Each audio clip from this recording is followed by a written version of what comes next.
They got it figured out. Yeah. She's running the show.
Good morning, everybody. We're going to do a quick mic check, but in the meantime, if everybody could please make sure your phones are silenced. We want to make sure there's no disturbances during the press conference. And then also just one friendly reminder, if the governor takes questions at the end, that is for the media only. Please refrain from standing up and asking any questions. Can the media back there hear me? Testing, testing, 1, 2, 3, perfect. We're going to get started shortly. Thank you.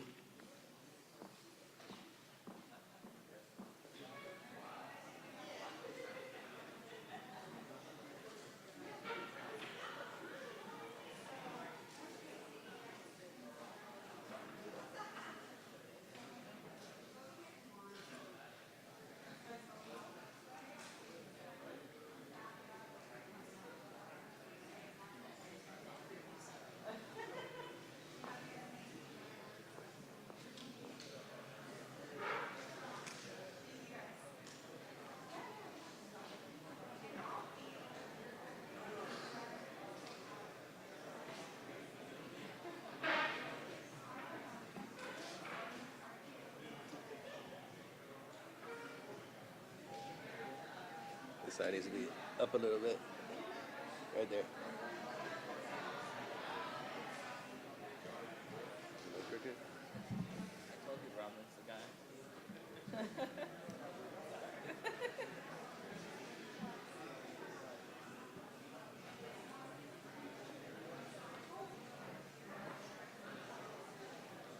Perfect.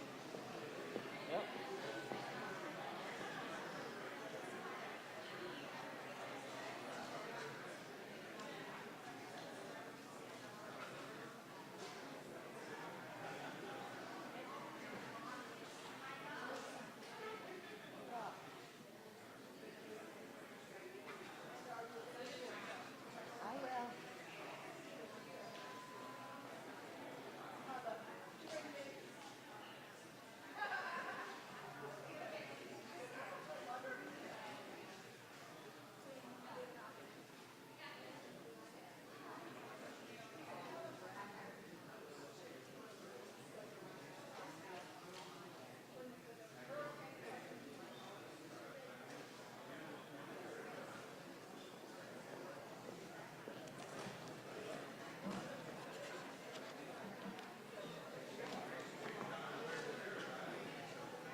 Check, check.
Thanks so much. God bless you guys.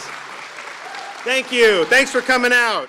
It's great to be back here in Duval County. Great to be here with a lot of the city's finest from the Sheriff's Office in Jacksonville, as well as the Jacksonville Fire and Rescue Department. And we're really appreciative of all that you all do to help the community. We also have Senator Clay Yarborough. And then, of course, we do have the Sheriff T.K. Waters and Chief Keith Powers from the Fire Rescue. And then we're going to hear from Officer Ali Akala Sweat, who works for JSO, and she's going to talk about what we're here today. I think most people now, the secret is out about Florida that we take pride in our first responders. We take pride.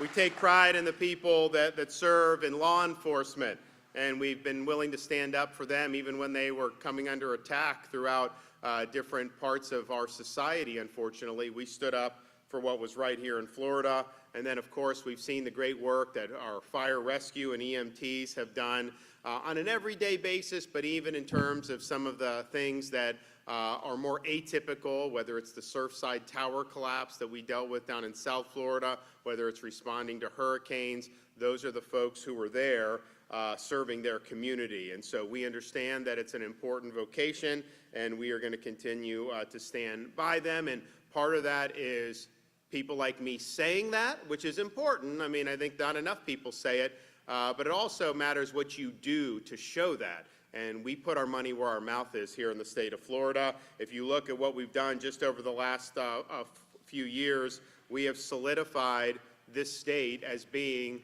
a law and order state. When there was a rage around the country, it's important. When there was a rage around the country to try to defund police, we enacted legislation that prohibits local governments from defunding police in the state of Florida.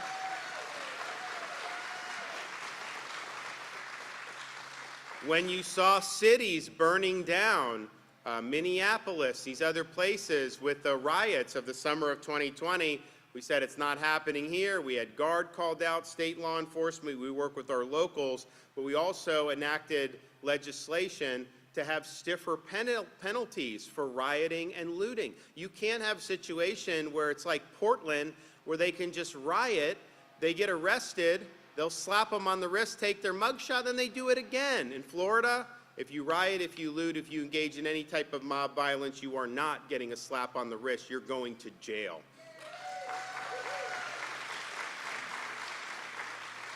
We've increased penalties for people that are dealing fentanyl, particularly when they're targeting minors, and they've even put it in things like Halloween candy to try to go after our youth. And so it's really, really disgusting to see that, and we're treating them like the murderers that they are, and that's important to do.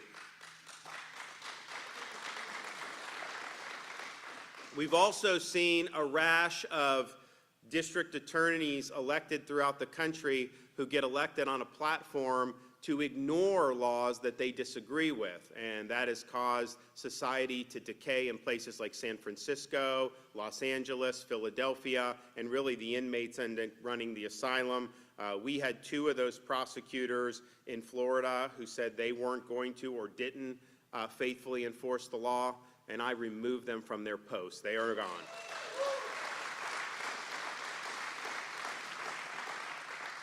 And we've even stepped in to help the border crisis. We've sent Florida law enforcement personnel to help Texas with what is going on at the southern border. And millions of people illegally coming into our country, massive amounts of fentanyl pouring in. That is leading to deaths in every community in this country. It's not just a border problem.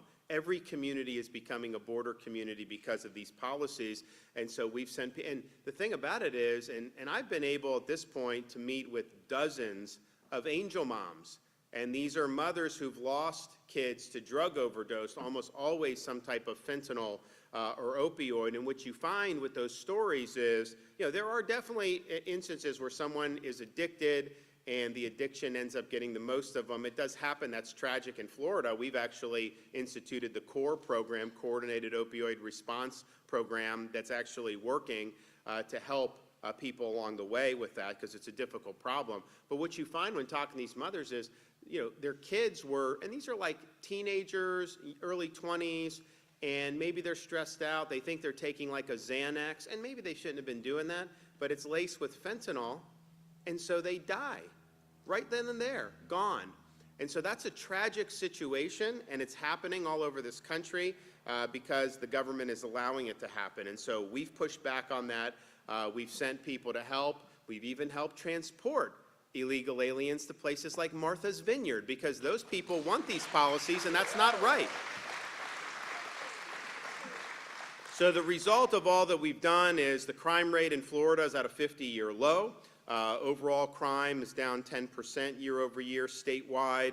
Murder, burglary, robbery, all down year over year. And part of the reason we have that is because we have a lot of good people who are out there risking their lives to keep our communities safe, and they have the support, not just of the state of Florida, but in local communities all throughout our state, which is really, really important.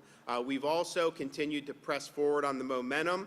We recently signed legislation that kneecaps the ability of judges to institute so-called bail reform, where they let people out without posting bail. And what ends up happening is a lot of these guys commit more crimes when they get let out, and then police have to go arrest them again and risk their lives again when they should have never had to do that in the first place. We also limited the ability of judges to give easy sentences and release early from prison. And we enacted the death penalty for pedophiles in Florida, and we're challenging the Supreme Court on that, but it's the right thing to do. Now, one of the things we did a few years ago is, as you saw the rush to cut police budgets and defund police, we wanted to not only prevent that from happening in Florida, but we wanted to go a step better and actually show that we're not defunding police. We're going to be there and support police as well as our other first responders. And so we started the recognition program in 2020, where we did $1,000 bonuses to every single sworn law enforcement officer, firefighter, and EMT in the entire state of Florida. That's a lot of people in a state this big. And when we would deliver the checks, and then I'd be out in the community, people would come up to me who received checks. Look, we're in an era of really bad inflation. The grocery costs are probably twice of what they were 3 or 4 years ago. You talk to people now, and what they have to, and I hear about this a lot from people because I'm out and about. You go in, they start ringing up the groceries, and it becomes so high, they've got to take things out of their grocery cart now. And these are people that are working hard. These are people that are earning a living, and they're falling further and further behind. Affording a new home with interest rates over 7%, good luck with that. You better be prepared to have a mortgage payment twice what you're used to. Affording a new car, they're up 70%, 60-70% in the last 3 or 4 years. And so this has been a big problem for our country, obviously. We've taken steps in Florida to mitigate that, not just with what we're doing with first responders. We now have no tax, permanent tax-free for all baby items. Diapers, wipes, formula, everything you need to raise babies is now completely tax-free in Florida. We enacted at the beginning of the year a toll relief program for our commuters. So if you're commuting and you're on that SunPass, you're getting a 50% rebate every month for your tolls as a commuter. And so that's saving people a lot of money. And in some parts of the state, it's kind of more taxing with the tolls than others. There's some parts of the state, where people are paying $100, $150, even $200 a month in tolls because they're driving around doing a lot of stuff. So we're able to do that. We did a whole bunch of other tax relief. Now, it's important, and it makes a difference for people. We did a whole bunch of other tax relief. We're proud of that, but basically, we want people to have relief from the inflation and the rising prices. So part of the reason why we wanted to do it is because we wanted to give first responders a little bit of breathing room. But I'll tell you, as nice as that is and as important as that is, people would come up to me and they never said it was about the money, just the fact that you're getting a check from the state of Florida as a token of appreciation. People know that you're in a state that values what you do. And one of the reasons no one wants to join these police forces in other parts of the country is because it's become a thankless job when they don't get support for their community. We in Florida have done it the opposite, where we're showing that these are noble professions and it's something that you can have a great life doing, and you will get the esteem of your community if you're doing it. And so we have, for the third year in a row, authorized $1,000 bonuses for all of our police, fire, and EMTs. We're going to be hand delivering the first 40 of those checks right here today. The rest are going to be in the mail for people. We have with us today 25 members of JSO, 15 members of USAR Task Force 5, which is located here in Jacksonville. And, we've got a lot of people, of course, at Jax Fire and Rescue who are certified. We had the USAR team recently deployed for search and rescue for Hurricane Idalia. Fortunately, that was a very efficient operation. Most of the people that had the surge decided to get out and heed the warnings, and so we were able to get through that. Now, there's a lot we're going to have to do over the next weeks, months, and even years in some of the really hard-hit areas. But in terms of that initial response, very good. We had so many people there. I want to thank everyone who did that. But that's what they do. They step up and do it. So we are going to hand out the checks. If you're not here today, you will get one in the mail in the not-too-distant future. So thank you for what you're doing. And they are checks that nets you $1,000. So the taxes are paid for as well in this, so you don't have to get hit with the taxes. And so this is one of the things we've done. The other thing we've done is we've enacted a recruitment program where we give $5,000 signing bonuses for new recruits to Florida law enforcement agencies. And that's any police department, any sheriff's department, any state law enforcement agency. You come in and you're not previously in law enforcement in Florida, you do. So we've used that to recruit from places like Chicago and New York. But we also made it doesn't get as much attention, most of the bonuses have actually gone to young people who are choosing this as a vocation. So we understood it's important. Yes, morale's low in other parts of the country. We're going to capitalize on that. It was funny. I had an opportunity to go to Ground Zero to commemorate 22nd anniversary of 9/11. My wife and I got invited by some of the 9/11 families, and it was a really moving thing, very emotional to be there. And I had never been there for this before, and so I'm doing that, and then it occurred to me, how many people that served that day and risked their lives, how many of them eventually have moved to Florida? Because a lot of them have moved to Florida. Probably outside of the New York City area, we have more 9/11 veterans than anyone by far. But then talking to some of the folks that are there now, I think I took a picture with some of the fire guys. There's like 10 of them, and I'm like, you guys are all going to be Florida residents at some point. And like half of them said they already had homes in Florida. And these guys were relatively young-looking guys, like in their 30s and 40s, and they already had that. So, we're proud of being able to recruit people from other states, because I think what people see when they come here, and we've talked to a lot of people that have come from NYPD, Seattle, these places, and I've not found anyone that's regretted it, and 100% of them, I think, have said that they feel much more appreciated in the state of Florida than they did for wherever they were. And so that's something that's really meaningful. But this also applies, these $5,000 bonuses. If you're coming into Police Academy, you're doing the normal training as a Floridian, and you're choosing to go, you also get the $5,000. I think that's really important, because we want our young people to look favorably on careers in law enforcement, and in Florida, you're going to be able to do that in a way where you're going to have support from your communities.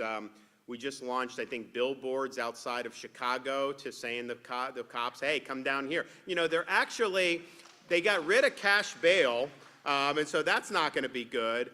And they're actually going to allow people who are in the country illegally to be sworn as officers in the, how does that make any sense with that? So I think some people are just doing it wrong. So we're going to do it right, and we're here to be able to say, thanks for all you've done, not just over the past year, but for your entire careers. We appreciate it in the state of Florida. We're proud to be able to deliver for the third year in a row these good bonus checks. And we're going to hear from some folks first, and then we're going to be able to pass them out. So first, we're going to hear from our great sheriff, T.K. Waters. Come on up here.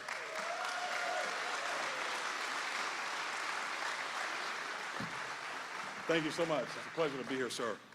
So I want to thank Governor DeSantis for your steadfast support for our law enforcement community. In a moment in history in which the anti-police fringe is more vocal than ever, Florida continues to be the gold standard in this country for defending the rule of law. Because of the bold politics from state and local leadership, our governor, the Jacksonville Sheriff's Office is capable of innovating and growing our agency so that we can make this community safer and a more secure place for our citizens, for all of our citizens. Police officers are public servants. We raise our hands to serve our communities, knowing that we may be bartering our very lives in protection of our fellow citizens. This is a risk that we all willingly accept as public servants and with servants' hearts. I cannot tell you how meaningful this funding is to the individual officers and their families who comprise our agency. Florida police officers know that their governor and their leadership believes in our mission, recognizes our sacrifice, and are willing to do whatever it takes to make Florida the most law enforcement friendly state in the United States of America. Florida is at a 50-year low in crime and will continue to be a law and order state because it invests in those of us who promote safety and security. I once again want to thank Governor DeSantis and our state legislators for their strong leadership and providing us the tools and resources we need to get the job done. Great. Thank you, Governor. All right.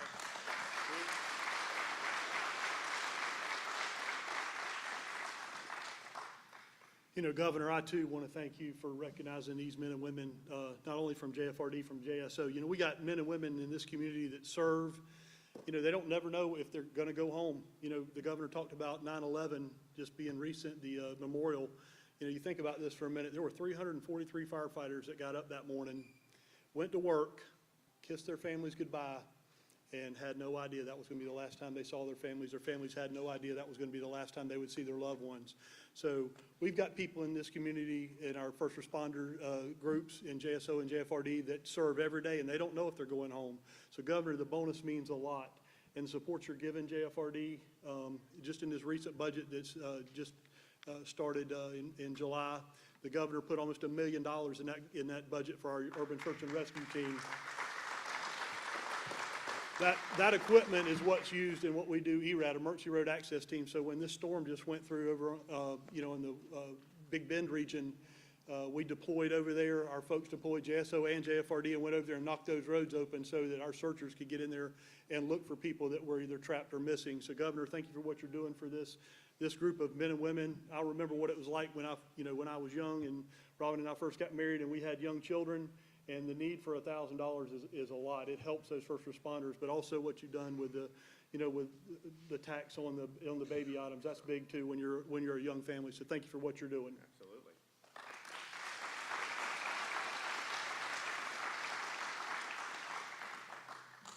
Good afternoon, everyone. Well, first I'd like to start off by saying I am proud to be an American and I love being a Floridian. So my mother, she was born and raised here in Jacksonville, Florida. Jacksonville is where both my parents met, so I guess you could say I've got roots here.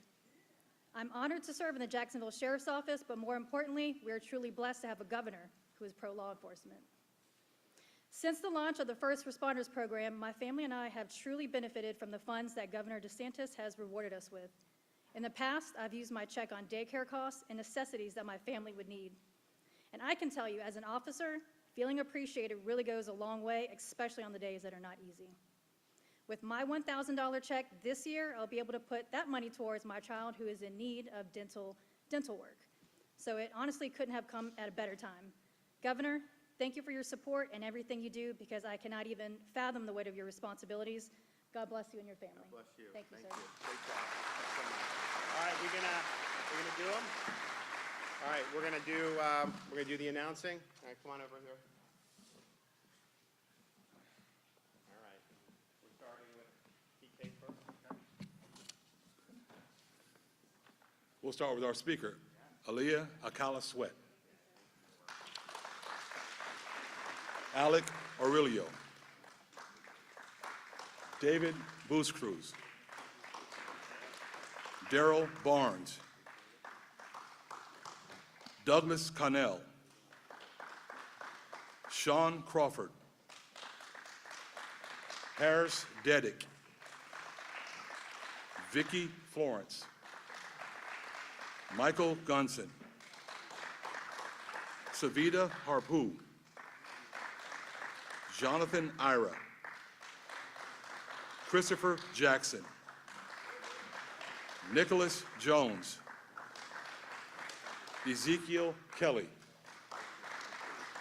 Robert Kinder Jr., Carlos Lampkin, Nathaniel Lytle, Christopher Miller, Elaine Nosant, Zachary Resendiz, Garen Robertson, Timothy Robinson Jr., Mary Singleton, Javis Valdez, and Elijah Wilcox.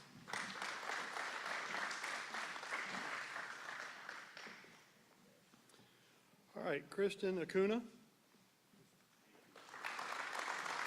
Sarah Daniels, Ryan Eckelroth, James Hardwick, Patrick Hernandez, Caitlin Hopkins, Bradley Judah, Dwayne Lee, Fred McMillan, Donald Murray, Joshua Pettyholm, Mark Roberts, Dalton Robertson, Richard Santos, and Timothy Yon.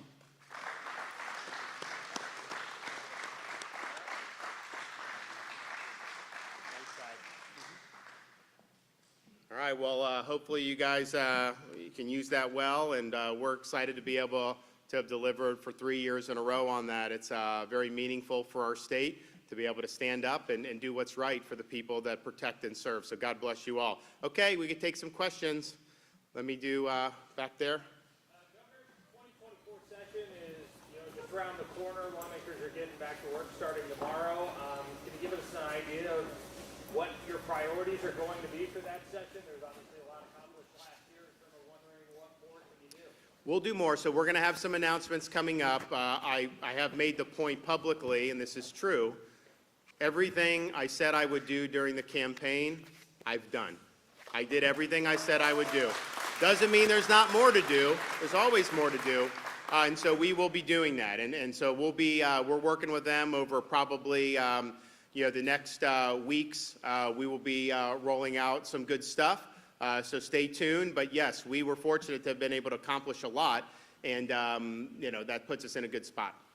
Governor, back in 2017, you spoke up at the House Judiciary Committee. You had told me that you were unhappy with leadership, House leadership at the time when you were in Congress. They wouldn't prosecute Democrats who were doing maybe illegal stuff, but also they weren't supporting President Trump at the time. What is your take on the fact that Speaker McCarthy now, who was leadership back then, doesn't think that you're fit to lead, that it's not your time?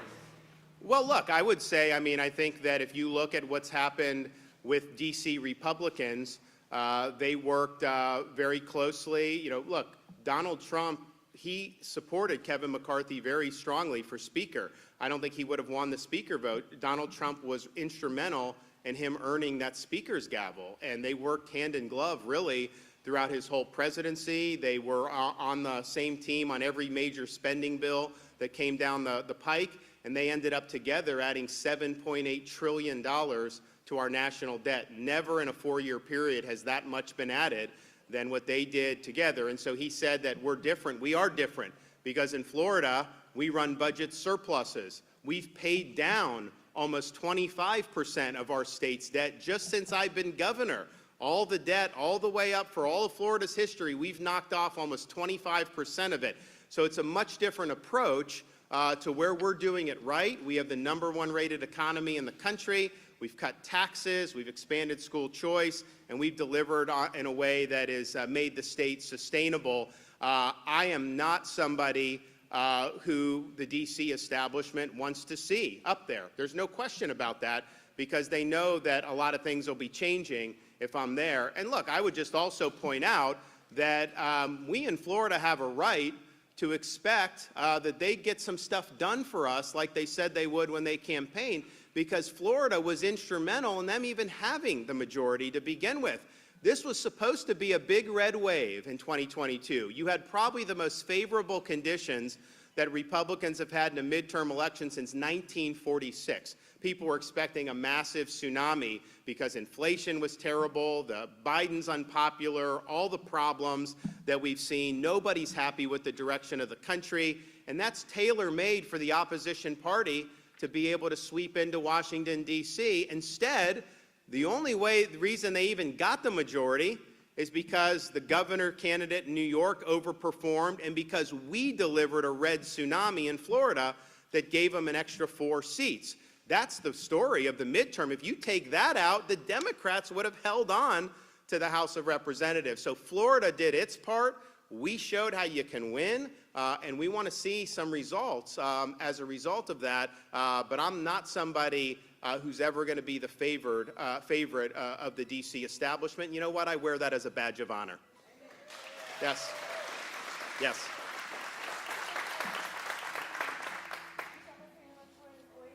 What are your thoughts on Biden's comments to Sheriff Waters after the dollar general tweeting about white supremacy being the most dangerous domestic terrorist threat in America? Well, I thought what TK said, I mean, I think TK said it very well, and I appreciated his comments on that. And, you know, when things like this happen, we should be rallying together, and we should all be unified to say, this is wrong, this is evil. And it doesn't matter your party, it doesn't matter any of the nonsense. We've got to all come together get on the same page. And I think this community, by and large, did that. But I do think you just have some people that anytime something happens, if they can advance their political agenda, then that's what they look to do. And that's just wrong. And so I think the sheriff's done a great job. I think that he hit the points very appropriately. And, you know, we've worked at the state of Florida. We've worked locally with both them and with Edward Waters College. We were able to arrange security funding within like a few days of that. We turned that around. We also helped with the charity for the funeral expenses because, look, this is something that I think was bad, not just for Jacksonville, for the whole state of Florida. And we want to speak in one voice on that. But don't try to politicize it. Don't try to use your agenda, you know, on the backs of tragedy. That's just not the way I think things need to operate. Sounds like the Senate president maybe is thinking healthcare will be sort of one of her big priorities. Well, I can tell you that is true. I've spoken to her. She's, we're going to work together on some healthcare stuff. Yeah, we did some great stuff in healthcare last year. We did a bill to rein in these pharmacy benefit managers. So what that is basically, and the whole issue of these prescription drugs, which is a total disaster, they're these middlemen that basically obscure the costs, they pocket money, and there's a whole bunch of inefficiencies where basically the consumer pays more, and then they get very rich off that. And it's not only bad for the consumer, it's also bad for individual family-owned pharmacies because it comes out of there. And, you know, you want to be able to go to your local pharmacist, somebody you know, not necessarily have to be subservient to some corporate conglomerate. And so we did some of the boldest reforms in the country. In fact, when I'm out of state, people come up to me thanking me for doing that. And so that's really what it's all about. How do you deliver health care in a way that's more affordable for people? Federal government does a lot to make this more expensive. You also have the big drug companies make it more expensive. But ultimately, if we want to have good health care, and I don't think a state can do this all. I think you do need the feds to come in and start to streamline this. But right now, we have an iron triangle where you have big pharma, big insurance companies, and big government, and the patient's in the back of the bus on this. The doctor-patient relationship is now secondary to all those big institutions trying to exert themselves and exert their will. And that's not been good for healthcare costs, it's not been good for healthcare quality, and it's not been good for the patient experience. And so anything we can do to help with that, we're going to want to be doing that 100%. Yes? Governor, a very nice suit you're wearing today, but some may say you're a little overdressed to go to Capitol Hill now. Oh my gosh. So did you guys hear the U.S. Senate just eliminated its dress code because you got this guy from Pennsylvania who's got a lot of problems. I mean, let's just be honest, like how he got elected. Well, I mean, he got elected because they didn't want the alternative, but he wears like sweatshirts and hoodies and shorts, and that's his thing. So he would campaign in that, which is your prerogative, right? I mean, if that's what you want to do. But to show up in the United States Senate with that and not have the decency to put on proper attire, I think it's disrespectful to the body. And I think the fact that the Senate changed the rules to accommodate that, I think speaks very poorly to how they consider that. Look, we need this country, we need to be lifting up our standards in this country, not dumbing down our standards in this country. And this is an example why. All right, everybody, God bless you. Thank you. Appreciate it. Oh, photo? Oh, good. Okay.